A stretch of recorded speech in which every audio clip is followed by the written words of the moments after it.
Okay, so the next 40 minutes, we're gonna relate to the second component of the legacy argument we're making here. So in the trade bit, we discuss a little component of the trade, so the commercial legacy. What we're doing now is actually discussing the structure of production. And this part of the lecture focus heavily on Kazakhstan and Turkmenistan, not only because these are the countries that have got more resources, but also because they are the countries that I know the better. In that sense, I can give you a more advanced, if you want, insight into those, hopefully. There is a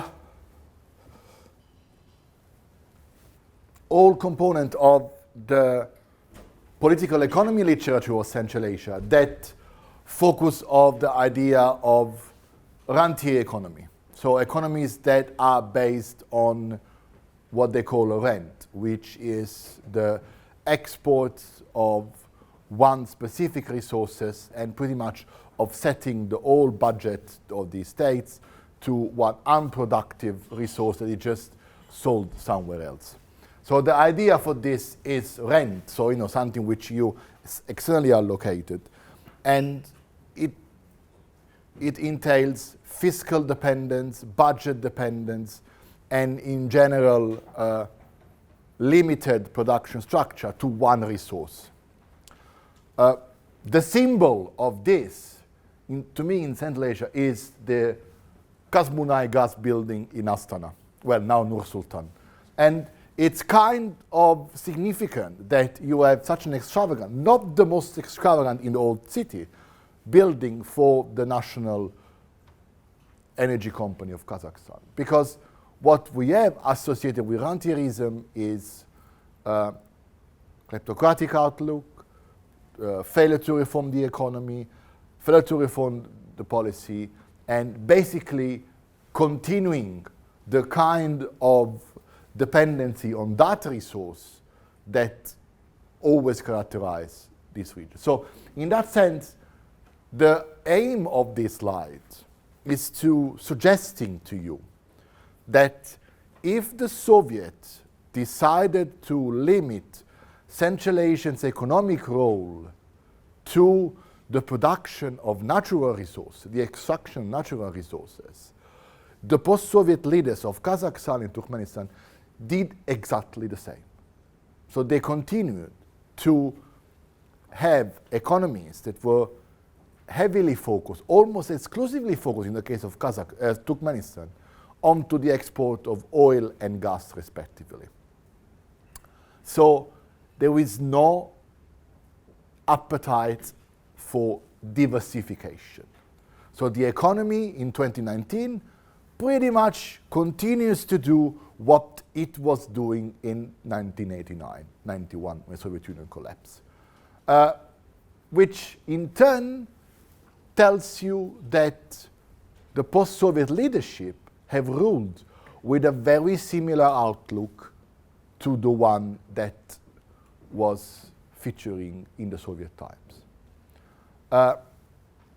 Now, the context, of course, different because these resources were traded through the same infrastructure system, we'll see later on, but at different prices, which makes much more profitable, especially at the time in which we went up as $110 per barrel of the oil, which is no longer ago, although it seemed like very many years ago. So the construction of a rentier economy, and I consider both Turkmenistan and Kazakhstan rentier economies, has overinflated public sectors because everyone gets job in the public sector because that's what the state does. No taxation or very low taxation.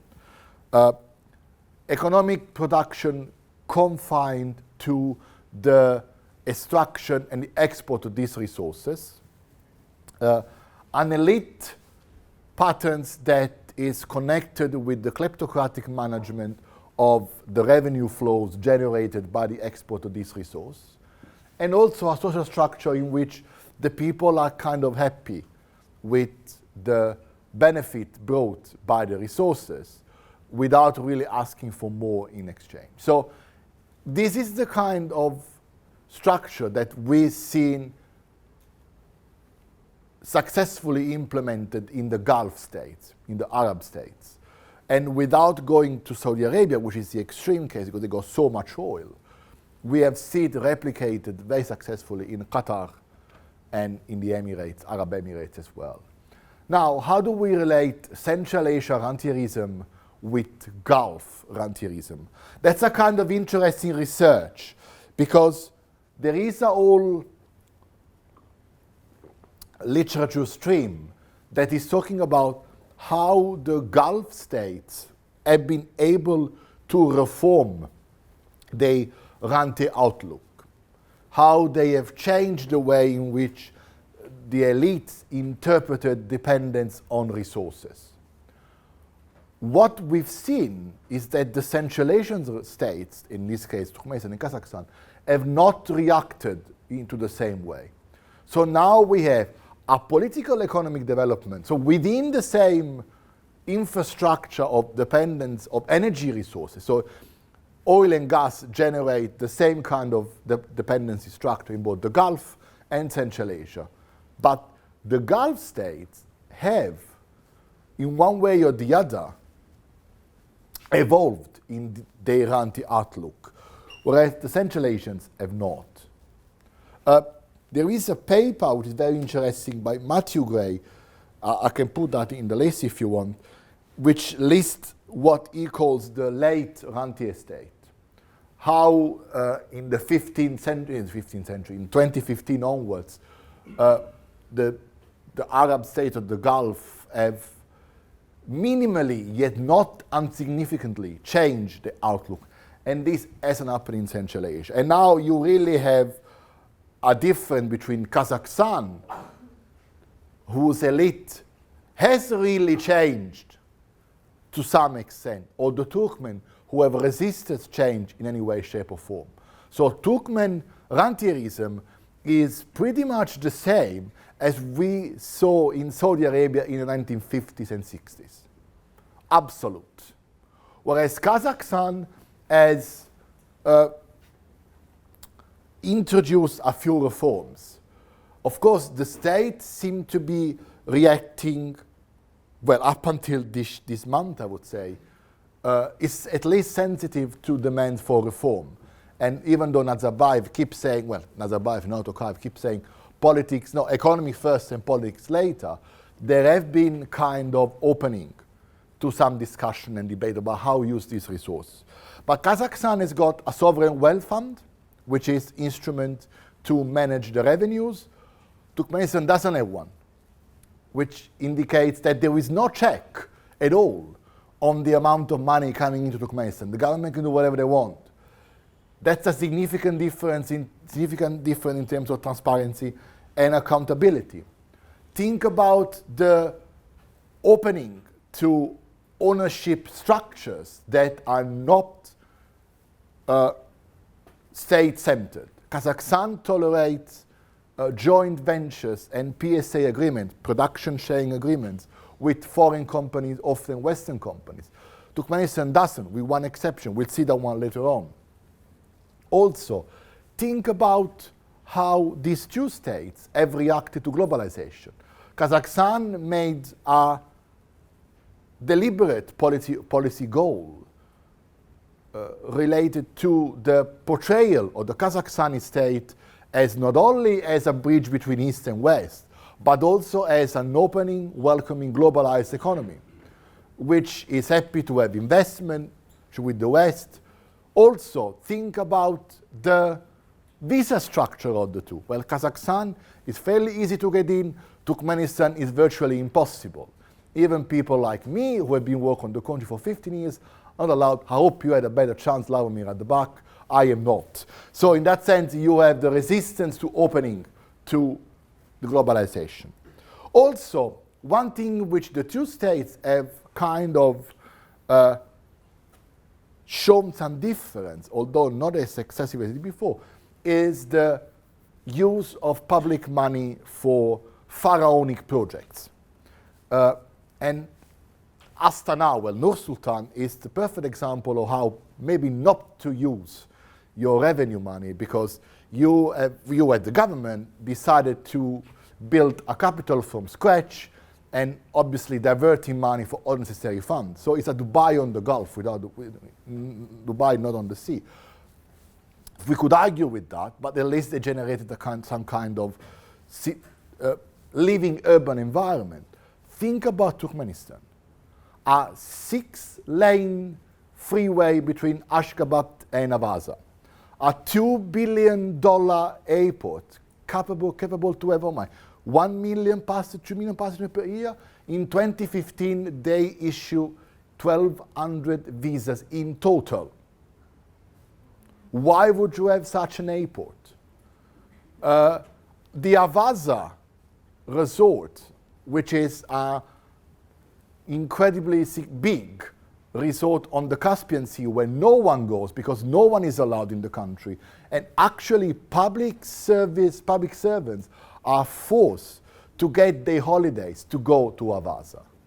Now, what does it tell you? It tells you not only there is an infrastructural fetishism in the Turkmen authoritarian governance, but there is also a transformation of infrastructure already built with non-transparent management of revenues in a corrupt way. I cannot believe that all of this infrastructure are not used by the regime to feed into the patronage system. So we will see that later on. So the idea of this slide is actually to give you a general understanding of how the transformation, or the preservation of mono-resource dominance over the Central Asian economy is actually continuing on. It's always easy to blame the Soviet planners because A, they probably dead, and B, they actually did make some bad decisions. But this is actually probably even worse, because we have now entered, and this is what energy scholars say, we now are in the era of peak oil, peak gas. So there is also the transformation which we've seen in the Gulf of these carbon-intensive economies into more green economic realms. We have not seen this in Central Asia. Uzbekistan and Turkmenistan are two of the top 5 carbon-intensive economies in the world. Which means there is no intention to adjust your energy outlook, your energy mix to the imperatives of the era of climate change, which, believe me or not, is not something that they care about. Of course, they are developing countries, they don't have to report on it, but it's significant how there hasn't been an intention on either the Kazakhstani or the Turkmen side to adjust to this kind of system. So what we have now, in the next 2 slides, which are maps, I'm going to be talking about the 2 energy industries of Kazakhstan and Turkmenistan. The focus here is not only on what they produce, which is oil in the first case and gas on the latter, but also on infrastructural dependency, on pipelines or export routes that are connected to Russia. I'm going to focus a little bit more on Turkmenistan, because I wrote more about that kind of energy. I got some writing coming up on Kashagan, which is this, by the way. That's Kashagan, which is the biggest oil field in Central Asia, which is obviously offshore. So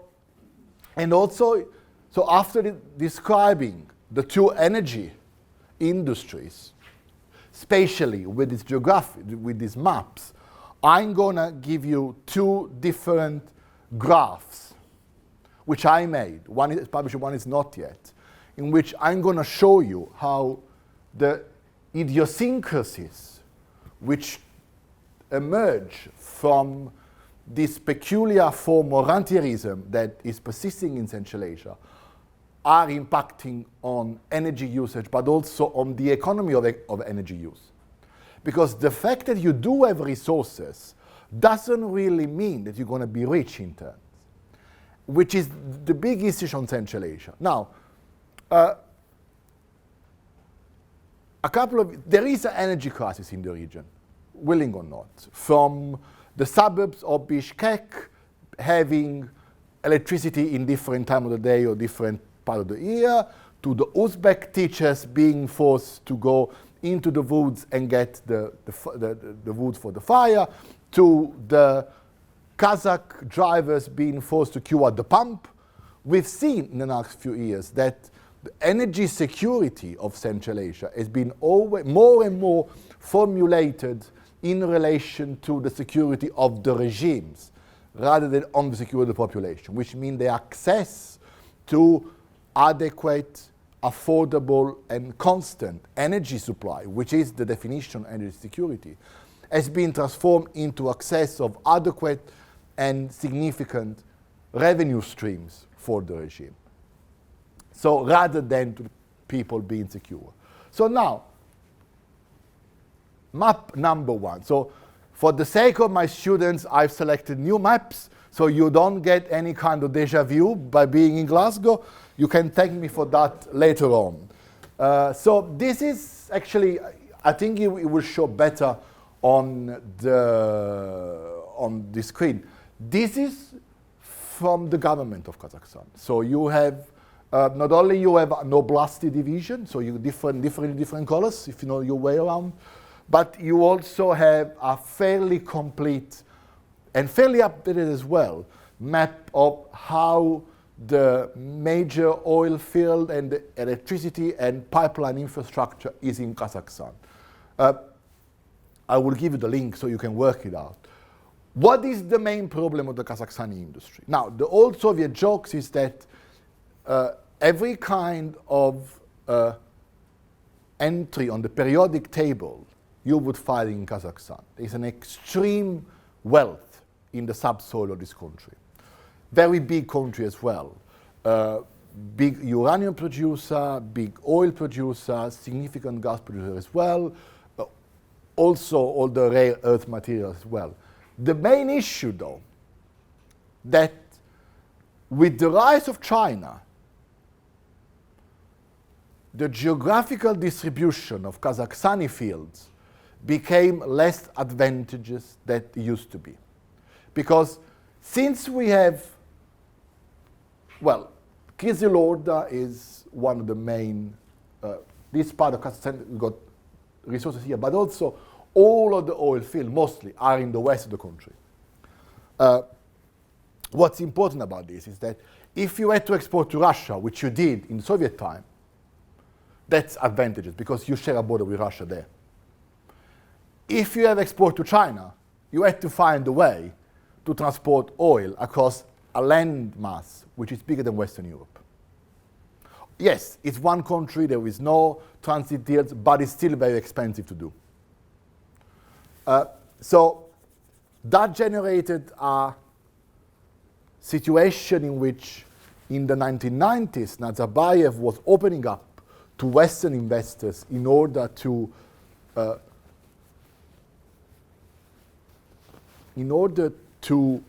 address the technology gap that was existing.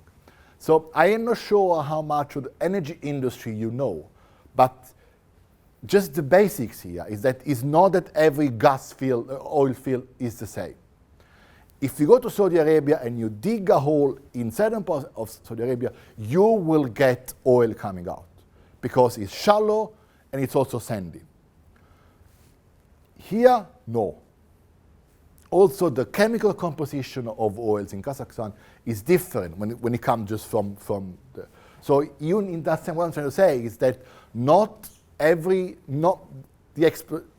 not that just because you have approved the reserve, you're gonna have the same profit at a given price, because the capital required to process, to explore a field is very different. Also, the field, especially in the Atirar Oblast, have been used for 100 years by the Soviets. And the Soviets used to just, they didn't have that kind of geological knowledge. They would just dig a hole, which depleted the field much more than targeted, scientifically based exploration does. So another, if we're discussing the kind of misfortune of Kazakhstani reserves, that they found the biggest Eurasian field, Kashagan, in the middle of the Caspian Sea. Well, in the middle, not far from the shore, but still in the Caspian Sea, in a part of the sea that does freeze over winter. So not only you had to build artificial islands in order to explore the field, the access to this island, it's also limited for a few years or for a few months of the year. I will leave you reading about the Kashagan debacle, because obviously the field did enter into operation, and then 2 months later has to close up again, because they couldn't, the pipeline connecting the platform to the land was leaking, because they miscalculated the toxicity of the gas, and also there were safety issues for the workers. And the workers are mostly Westerns, interestingly, there. So what do we make of Kazakhstani rantierism? Well, on the first way, we have infrastructural development linked to the establishment of a working pipeline system that now takes Kazakhstani oil from the west to the east with the trade with China. Obviously, we never know, this is kind of which we always overlook, but if you look at the statistics, at least up to 2015, EU 28 was importing as much Kazakhstani oil as it was from Saudi Arabia. So this is a big energy players, which of course is constrained by the geography, because Central Asia is landlocked. So you can't just put them on a ship. You had to actually build pipelines. But with the creation of a pipeline network, you are now able to export to China.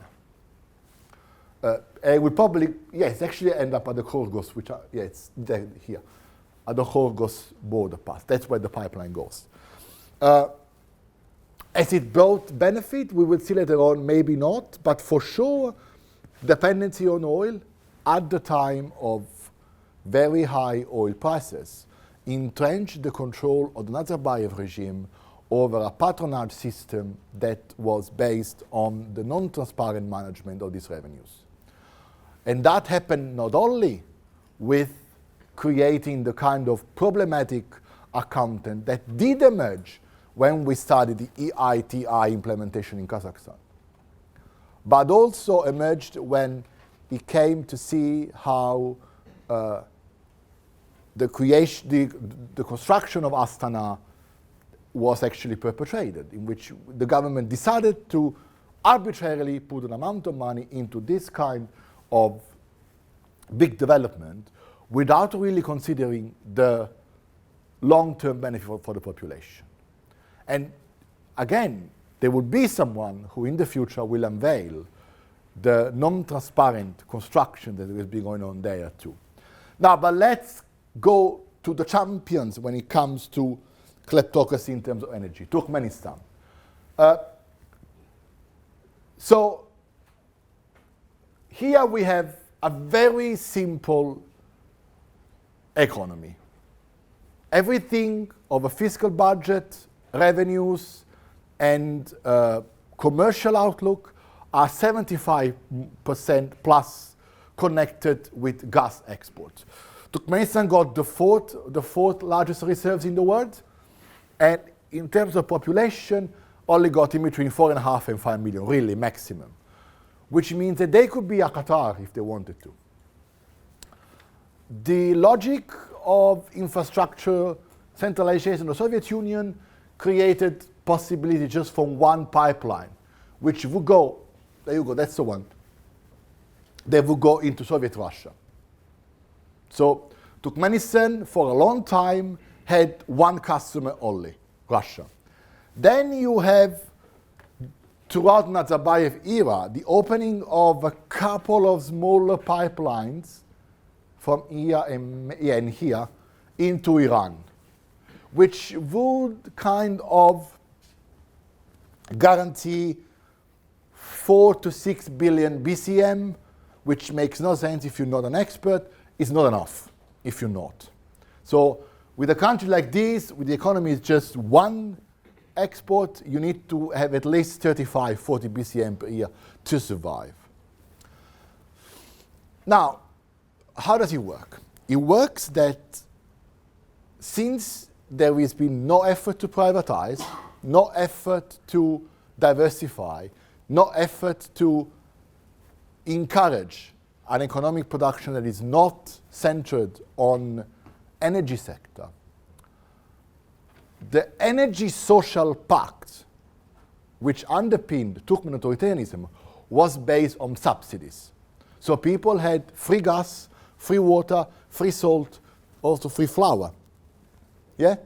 Yeah. So there was an old subsidy system that the people were guaranteed by living in an economy that was unreformed and by the political landscape that it was overruled through authoritarian means. So this has been the key motive of the Niazov era. You don't worry too much about what we do, you don't really protest, we give you free goodies, subsidies. If you read Berdi Muhamedov's first speech in power, which is the inauguration in February 2017, the very first thing he says in his first speech, in the very first paragraph, is we will never suspend the subsidy system that we have. So he told the people, even though there is a new guy in charge, it's the same as the old guy. Bear with me. Because this was happening in a context in which Russia was buying in between 25 and 30 BCM, and Iran was buying 4 to 6. So it was a steady flow depending on prices. I am not sure if you know how gas prices work. We can discuss it later on in the question if you really want to. Then in 2009, the new pipeline opened, which is pretty easy. It goes from Turkmenistan, from Darutabad, that's the biggest field. It goes all the way Uzbekistan, Kazakhstan into China. This is a revolution for two reasons. The first one is because it's the first Eurasian gas pipeline not to be subjected to Gazprom or Rosneft or Transneft monopoly, which means that it opened up a new direction of trade. The second reason why it's revolutionary is because if you are a foreign company and you want to develop Turkmen gas, you're only allowed to develop offshore field. You can't access onshore field. These have to be done by Turkmen gas, with one exception, CNPC, China National Petroleum Company, who got PSA rights for both this field here and area on the, what do you call it, is? Yes, on the right bank of Darya. The Bakhtiar League contract here, that's what I was looking for. So, in that sense, what's the revolution? Is that for the first time, Turkmenistan allowed a foreign company to develop their own field. Now, that's the problem. The Chinese said, let us in, we'll build the pipeline. I spent 2 years working on another project related to Turkmen pipeline, TAPI. So doing my interviews for that article, I always end up talking about this 2009 pipeline. And more than one people told me the same thing, that the Turkmens got confused between investment and loan. Because when this pipeline got to be constructed, it was concluded through what they call a pay for purchase agreement, which means I build your pipeline, I explore your field, you pay me back with gas quotas, delineating a fairly detailed repayment structure in which the longer the contract, the more gas was delivered for free. So after 20 years, they finally managed to have a new pipeline for which they were not getting any money. At the same time, Gazprom withdrew from the Turkmen market, which means that we and Iran commercial relation became very unstable. So now you have an economy that is 85% plus centered on gas, and is on the export of gas, and is getting no cash at all for the export of the oil resource. What do? You cut the subsidies. So in the last 2 years, we saw the dismantlement of the subsidy system, which really put a spanner in the works of the regime, because you now have to be even more authoritarian than ever. Also, if you read Turkmen news, if that's the kind of life you have, you would realize that more often than not, the government is announcing ministerial restructuring. So we combine a couple of ministries, we abolish one. Why so? It's not because they've got nothing to do. It's because reforming the public sector, you reduce the number of civil servants, which is a big no-no if you are a rentier state. So what's the reality? The reality is that of an authoritarian rentier state that has got no rent, instigated a series of mechanisms that make the whole thing unstable. So now, the last 2 slides, and then I'll let you go, I promise, are very much visual. So the first one, I made this. So here we have a kind of, so this is a year scale. The orange point line is the price of Brent, and that's the scale you're referring to in dollars. The darker line is how much oil Kazakhstan produced. And this is the scale that you have to, so that's 1,000 barrels per day. So you have 2 y-axes, okay? So don't think about it, it looks bad, it's probably not acceptable if you are a mathematician, but it works visually. Because what it tells you that when it comes to Kazakhstani production, the problems with Kashagan, so Kashagan entered into force in 2013. So you would have expected this to keep going up. Okay? But since Kashagan didn't really work, you missed on surviving of high prices. Okay? Which means that you missed a very important market window. There are a couple of younger scholars, actually both Italian, who actually work on this kind of issues more serious than I do. And they still reckon that there was a benefit from Kashagan. But the optics of what we're seeing is a massive investment for a return which has not been diffused as you would have expected from such a big capital input. We also have a corresponding increase here between the collapse of oil price and the collapse of post-Kashagan oil production, which tells you that probably the demand of this has not been sufficient. This is all to say that putting all your eggs in one energy basket doesn't really work. So diversification is what Nazarbayev and his mates should have done, and they haven't, linking up the future of the country to one single resource, and most importantly, one single field. Also, there is one more thing, that Kazakhstan has got, unlike Turkmenistan, sovereign oil fund. So there is this kind of big bank where the state put all the resources in. Have they been able to use it correctly? No, because they raided Samruk-Kazyna every time there was energy crisis, every economic crisis.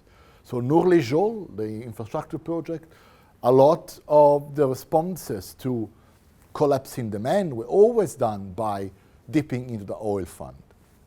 In the long term, this kind of energy largesse, and if you look at this, you realize that the prices have been going up for almost 5-6 years. They haven't really worked out a way to benefit directly. The image is even more stark when it comes to Turkmenistan. I did this one, that's on my 2017 article on TAPI. And what we have here is this captures graphically what I was saying before about the three customers, Iran, Russia, and China. And what we realize is that the Turkmens have substituted one dependency with one other. Of course, this is predicated upon the persistence of another dependency, be a natural gas dependent state. This tells you two stories. The first one is that infrastructure continues to be critical to Turkmen gas. And also that dependency on China, which this has not really changed since then. Dependency on China created a system in which you have only one customer for the export, the only one resources upon which your whole economic welfare is predicated. This is unsustainable, to say the least, because if anything happens, if China stops buying, or if China stops paying, as you agreed, as negotiated to do, you then have no cash inflow for an economy that produces just one resource. And we've seen the disaster in Turkmenistan, where we now, with the country with the fourth largest gas reserves in the world, you not only have energy insecurity, but you even have food insecurity, with the periodic eruption of food riots because the price spikes, of course. So now, just to conclude, energy is a particularly interesting area when it comes to reflect upon the impact that authoritarian politics has had on development in Central Asia. Because it captures, on the one hand, the continuous domination of kleptocratic corrupt logic upon the management of natural resources, both in Kazakhstan and to a bigger extent in Turkmenistan.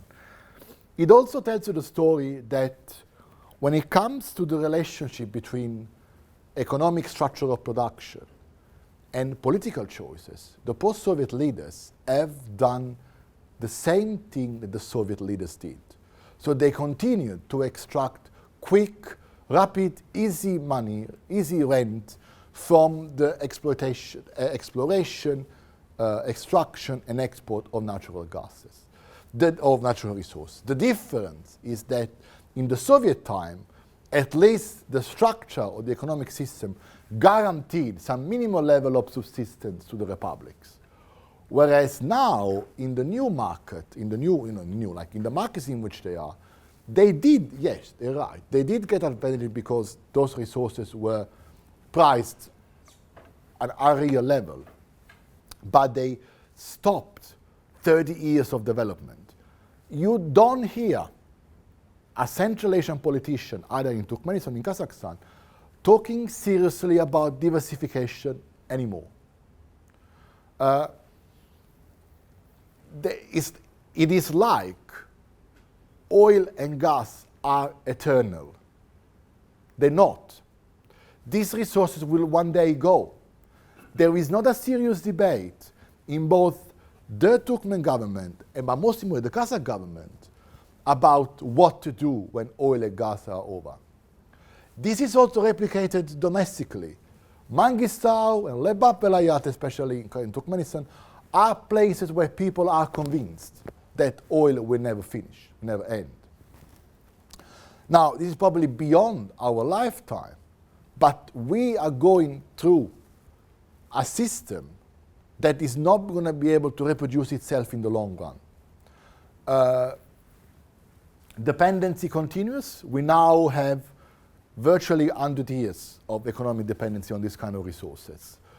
The sustainability of that, at the time in which global demand continues to change, fluctuate, and prices are entering the challenging of an era in which you're going to have more, we're going to have more renewables going on, are going to fluctuate again.